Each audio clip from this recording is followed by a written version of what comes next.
নরেন্দ্র মোদী তৃতীয় মন্ত্রিসভা নিঃসন্দেহে বড় চমক জেপি নাড্ডা অর্থাৎ জগৎ প্রকাশ নাড্ডা, যিনি এতদিন সামলাচ্ছিলেন বিজেপির সর্বভারতীয় সভাপতির পদ, এবার তাকে দেওয়া হলো স্বাস্থ্য মন্ত্রকের দায়িত্ব। তাহলে প্রশ্ন উঠছে, তবে কে হবে এবার এই বিজেপির সর্বভারতীয় সভাপতি? উঠে আসছে নানান নাম। আপনাদেরকে জানিয়ে রাখি, 2023 সালে জেপি নাড্ডার এই যে পদ অর্থাৎ বিজেপির সর্বভারতীয় পদ, সেই পদ থেকে তিনি কিন্তু মেয়াদ তার শেষ হয়ে যায়, কিন্তু সামনে যেহেতু লোকসভা নির্বাচন ছিল তার জন্য তাকে কিন্তু তার মেয়াদ বাড়ানো হয় এবং তৃতীয় মন্ত্রিসভায় তাকে স্বাস্থ্য এবং পরিবার কল্যাণ মন্ত্রক দেওয়া হয়। কিন্তু যেহেতু সেই দায়িত্ব, যেমনটা আমরা জানি যে এক ব্যক্তিকে দুই পদ দেওয়া যায় না, তার জন্য তাকে সেই পদ থেকে বাতিল করা হবে এবং সেই জায়গায় তাকে কিন্তু এক জায়গায় স্বাস্থ্য মন্ত্রকের দায়িত্বেই থাকবেন তিনি।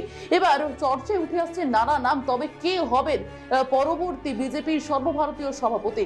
এদিকে এই আবহে যার নাম সব থেকে বেশি চর্চায় উঠে আসছে তিনি হচ্ছেন সুনীল বানসাল।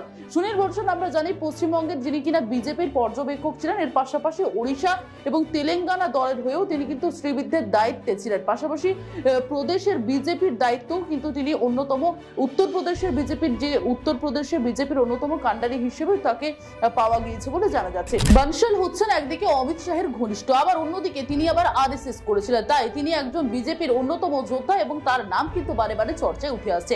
এর পাশাপাশি যদি আমি আরো একদিকে নজর রাখি, তা হচ্ছে কি চলতি বছরের শেষে মহারাষ্ট্রে বিধানসভা ভোট রয়েছে, আর তার আগে মারাঠার বিজেপির প্রধান মুখ হলেন। মহারাষ্ট্রেরই কিন্তু এক প্রভাব পড়তে পারে বলে মনে হচ্ছে বিজেপির অন্দরে, তার জন্য কিন্তু লো প্রোফাইলে থাকা যে ওম মাথুর, তার নামটাও কিন্তু বারে বারে উঠে আসছে, তিনিও হতে পারেন কিন্তু এবারের বিজেপির সর্বভারতীয় সভাপতি।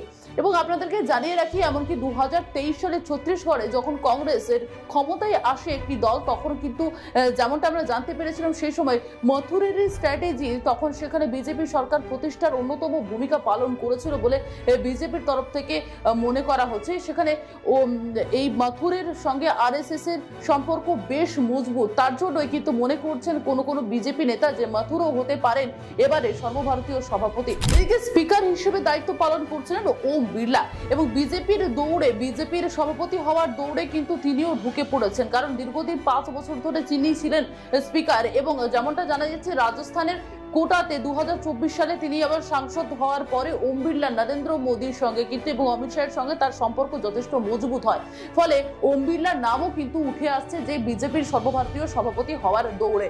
এর পাশাপাশি দলের সাধারণ সম্পাদক পদে রয়েছেন কিন্তু BL সন্তোষ, তার নামও কিন্তু চর্চায় রয়েছে, ফলে তালিকায় রয়েছে বেশ অনেকগুলি নাম এবং এবার কে হবে বিজেপির সর্বভারতীয় সভাপতি সেদিকে নজর থাকছে। কারণ এখন যে পদে ছিলেন ইতিমধ্যে জেপি নাড্ডা, তিনি কিন্তু আর সেই পদে নেই, কারণ তাকে কিন্তু সেই পদ থেকে বেরিয়ে অন্য আরো কোনো একজনকে সিদ্ধান্ত বা দায়িত্ব নিতে হবে বিজেপির তরফ থেকে।